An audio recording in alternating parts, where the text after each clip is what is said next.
হে আল্লাহ, আপনি আমাদেরকে নেক কাজের সাথে মৃত্যু দান করবেন। কাদের সাথে? নেক কাজের সাথে। নেক কাজের সাথে মৃত্যু হোক, এটা চান তো আপনারা? চান তো? কারা কারা হাত তুলে দেখা নেন?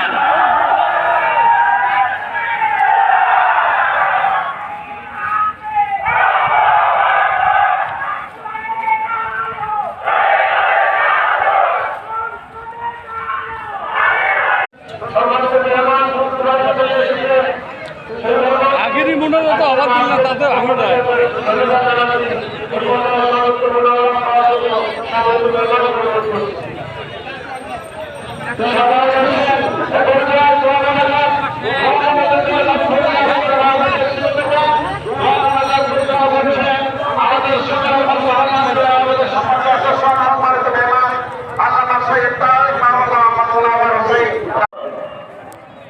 ওই পাশে আছে, মাশাআল্লাহ, আল্লাহ কবুল করুন।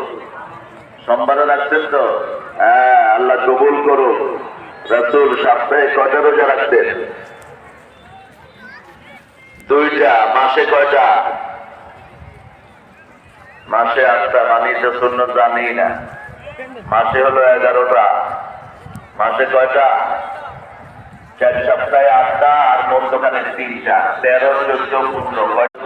আমিন।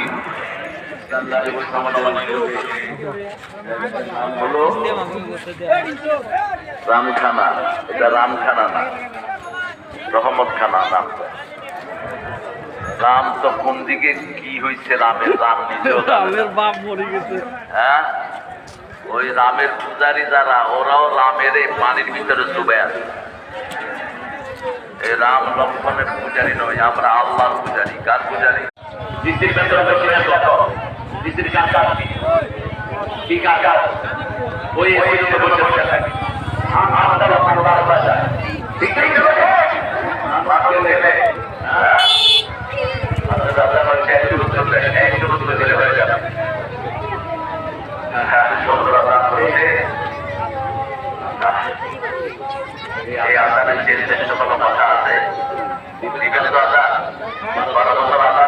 আমাদের ঠিক আছে। এই পৃথিবীর কোন মাটি কোন চোর এবং ডাকাতের ছিল না, কোন মাটি কোন মুশরিকের ছিল না। সব মাটির মালিক হলো মুসলমান। মাটির মালিককে, এটা কার ঘোষণা? আন্নাল আরদা ইয়ারিসুহা ইবাদিয়াস সালিহুন। সব মাটির উত্তরাধিকার হলো নেককারদের। কার কথা? আল্লাহর কথা। রাসূল সাল্লাল্লাহু আলাইহি ওয়াসাল্লাম একটা দুরূদ পড়তেন, ইউনিভার্সাল দুরূদ। তিনি শুধু নিজে